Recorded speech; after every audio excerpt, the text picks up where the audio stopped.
Reka tubasuhuze abakunzi ba Development Network na za gahunda zayo zitandukanye n'ibyiciro byayo cyangwa se amashami yayo n'amakarabu akorana nayo. Ubwo ni nkarinda ubuzima, abakunzi barinda ubuzima karabu turabashubuje cyane kandi twishimira ibiganiro byanyu, uhamya tunyuza ahangaha, ibikorwa byinshi tugenda dukora. Muri za gahunda za Development Network rero harimo ibijyana n'amahugurwa ndetse no ku ubujyanama ku mishinga, tujya dukora ibikorwa bitandukanye, ariko muri iyi minsi dushyize imbaraga gutoranya ibihingwa ndetse n'ibimera byo mu mashyamba no mu mirima bigenewe kurinda ubuzima, bigenewe kubukingira, bigenewe kuvura mu buryo bwihuse. Duhereye rero nko ku bihingwa byo mu mashyamba, hari ibihingwa tugiye tuzi dukwiye kugiraho ubumenyi, na nyuma y'ikiganiro tugenda tubona no kuri buri kimwe uko bitegurwa, uko bitunganywa. Ibyo bihingwa rero urutonde rwabyo umuntu yavuga akaruha, ariko byibura tuvuzemo nk'ibimera bigera kuri 15, tukavuga nk'igisura. Igisura ni ingenzi. Igisura ni ikimera cyo mu ishyamba cyangwa ubundi kinamera no mu mirima, ariko cyo gikoze ku buryo kigenewe no gutunga abantu mu buryo busanzwe, cyuzuyemo imyunyungugu nka feri, nka calcium n'indi myunyungugu itandukanye. Tuvuze nk'umubirizi, ni ikimera cy'ingenzi nacyo kigenewe gufasha abantu. Nibaza ko abantu bagenda bajijuka abantu bimenya ko hariho n'ibihugu bateka umubirizi bakawukoresha nka ji bisanzwe, ariko umubirizi kuba wuzi hambere aha, kuba wibuka umubirizi turawuzi woza ibikoresho bitandukanye nk'imivure, woza ibicuma, woza ibibindi. Umubirizi kandi ibyo bikoresho umubiri abantu bakoresha, ariko bagakoresha umubirizi babyoza bigacya kandi nta sabune yagiyemo. Buriya bushobozi rero umubirizi wagira bwo kubasha gusukura ibikoresho bitandukanye ni nabwo usanzwe wifitemo, ukabikora utyo ugeze mu mubiri w'umuntu. Ugira vitamine zo mu rwego rw'antioxidant ndetse n'imyunyungugu yo muri ubwo buryo, ku buryo iyo ukoreshejwe neza ubasha gukura imyanda mu mubiri mu buryo bwihuse. Nicyo gituma ukoreshwa uvura inzoka, ariko ubwo urakoreshwa cyane ushyira ku murongo isukari mu mubiri ku barwayi ba diabete cyangwa se no kubatarayirwara, ariko wareba bakabona ibidure bishaka kuba byinshi, isukari ishaka kuba nyinshi, umubirizi ukaba ingenzi.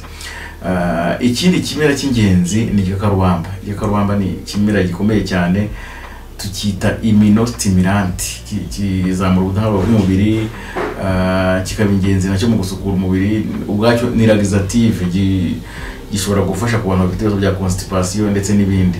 Hanyuma ikindi gihingwa cy'ingenzi abantu begwa agaciro ni capucine, tuyita muri fleur d'amour. Ni igihingwa cyihariye umwanya munini ku mapaje menshi y'inyandiko zivuga ku buvuzi bukoresheje ibimera, byo twita guide de plantes médicinales cyangwa se encyclopédie of medicinal plantes. Capucine ifata umwanya munini kuri abantu tuyibona twihekenya, abantu bakikoresha ko wenda batajukiye n'ibiyigize.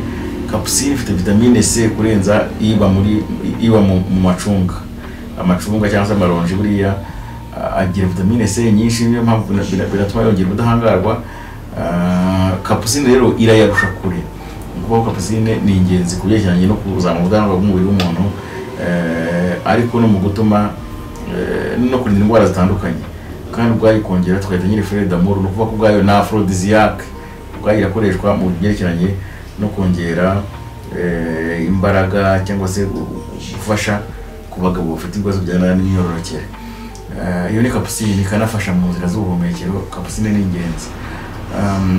Hari ibindi bimera nabyo bidasanzwe nk'umwenya, ariko tuvugira rimwe n'umuravumba. Byombi ni ibimera bidasanzwe kuri babandi bafite ibibazo byo mu nzira z'ubuhumekero, bafite ibibazo bya asima, bronchite, inkorora n'ibindi bibazo bitandukanye byo mu nzira z'ubuhumekero. Igihe ukoresheje umuravumba ndetse n'umwenya ni ingenzi cyane. Biriya bimera ni byiza ko abantu babigira hafi y'urugo. Murabizi kubabizi wenda n'abataramenye ko mu bihe usanga gahunda twita tera bitatu ni ubukangurambaga bwo gukangurira abantu ko aho ngaho ku rugo wahashyira ibimera bitatu ukaba wigiriye neza. Ushobora kuhashyira umwenya, ushobora kuhashyira umuravumba, ushobora kuhashyira umubirizi, mu rugo iwawe ukaba nawe usa n'uwitungiye farumasi y'imuhira, kuba ufite ubwo bwirinzi ubasha kukurinda. Mu bindi bimera nanone byo mu mashyamba tuvugamo ikigwarara cyangwa chardonnay kirakomeye cyane, ni ingenzi. Ubwacyo kifitemo umuti bita silimarine ufasha ku bantu bafite ibibazo byerekeranye n'umwijima.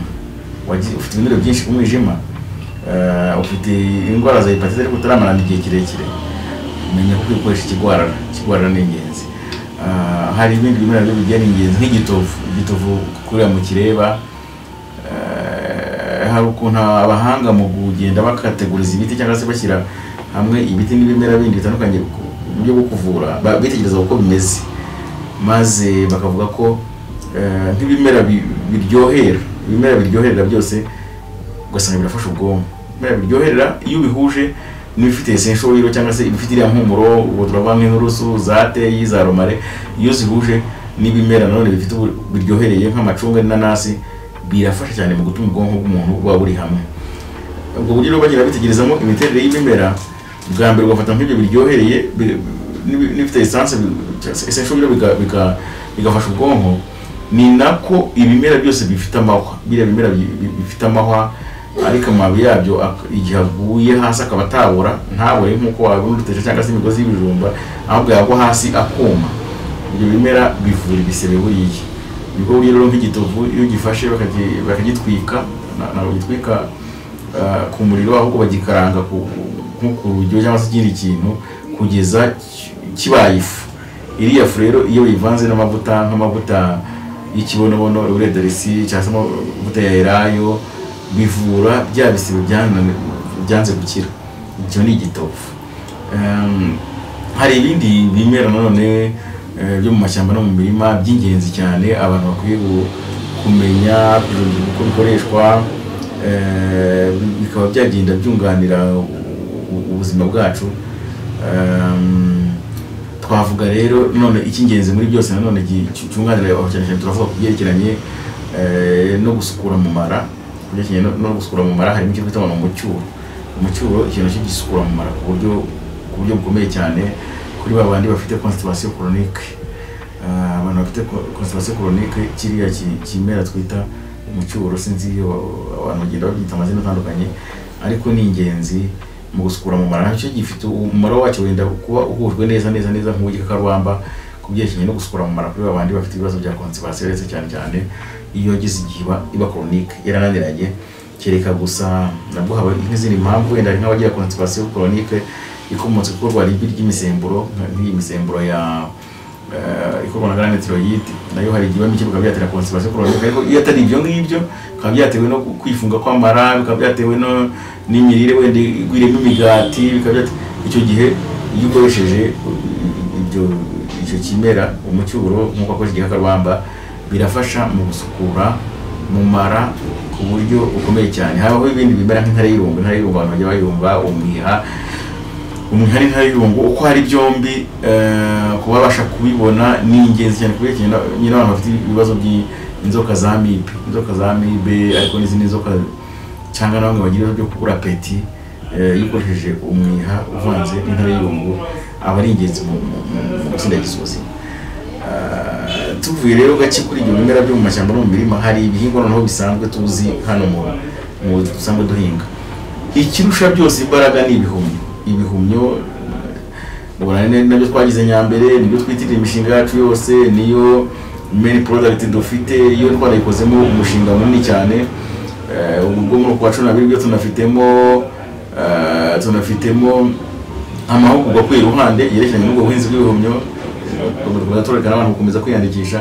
Ibihumyo ni kimwe mu bihingwa umuntu wese agomba gutunga iwe kandi akabyumva ko turabirokomanzi. Ni ingenzi kuko niba udafite ahantu nk'aba ari mu mujyi wa Kigali, wenda udafite inzi wawe ariko mu mabase babihingamo, iminsi 8 yashira ugasarura, bikaba byifitemo ubushobozi bw'uburyo bubiri hahandi usanga bifasha mu kuzamura imirire myiza, ariko nanone bigakoreshwa nk'ibivura kuko bibasha kuringaniza isukari mu maraso, bibasha kuringaniza ibinure mu maraso, ugasanga ibihumyo ni ingenzi. Ikindi kibyunganira ni tungurusumu. Tungurusumu ni ikintu gikomeye cyane hariya mu bihugu byo mu burasirazuba bwo hagati. Tungurusumu ifatwa nk'igihingwa kidasanzwe, nayo ubwayo ni immunostimulante, izamura ubudahangarwa, ariko ni vermifuge puissant ubwayo, yica inzoka zo mu nda. Tungurusumu mu ndimi z'amahanga tuyita ngo ni ingrat ami systeme cardiovasculaire, no kuvuga tungurusumu ifasha mu nzira z'amaraso, abantu bafite ibibazo by'umuvuduko w'umurindi w'amaraso wo hejuru, hypertension arterielle,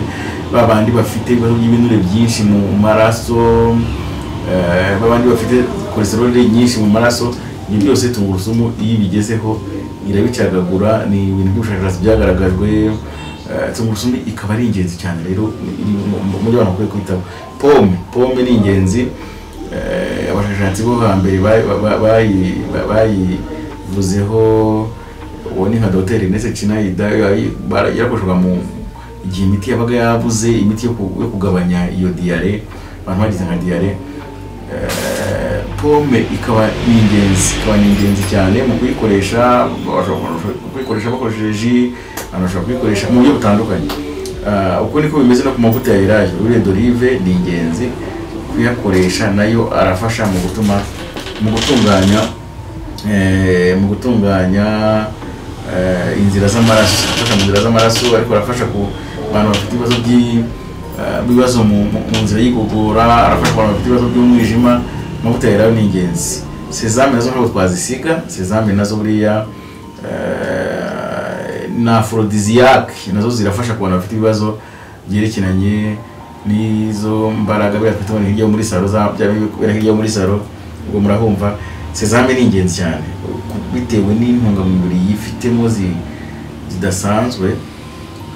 Twaba n'abakanguye cyangwa se bamenye ibanga tubabwira ko akenshi bya bihingwa udashobora gufata ngo ushyire ku isahani yuzuye uyirye. Turavuga nk'indimu, tangawize, teyi, romare, tungurusumu, bene ibyo bihingwa inshuro nyinshi usanga ari ingenzi. Niyo mpamvu na sesame rero tuyivuga, ariko sesame rero tukanayivuga tuvuga ko kureba umuntu ari ntoya cyane, uko igihingwa kigera gishobora kuba gito cyane mu bunini, ahubwo ibitunga umubiri bwo ariyo byiyongera. Niyo mpamvu tuvuga nk'uburo nabwo tuvuga ko ari ingenzi. Twavuga ko rero muri uyu mwanya dutekereza iki gikorwa cyo gutoranya ibihingwa by'ingenzi kugira ngo bigende byunganira ubuzima.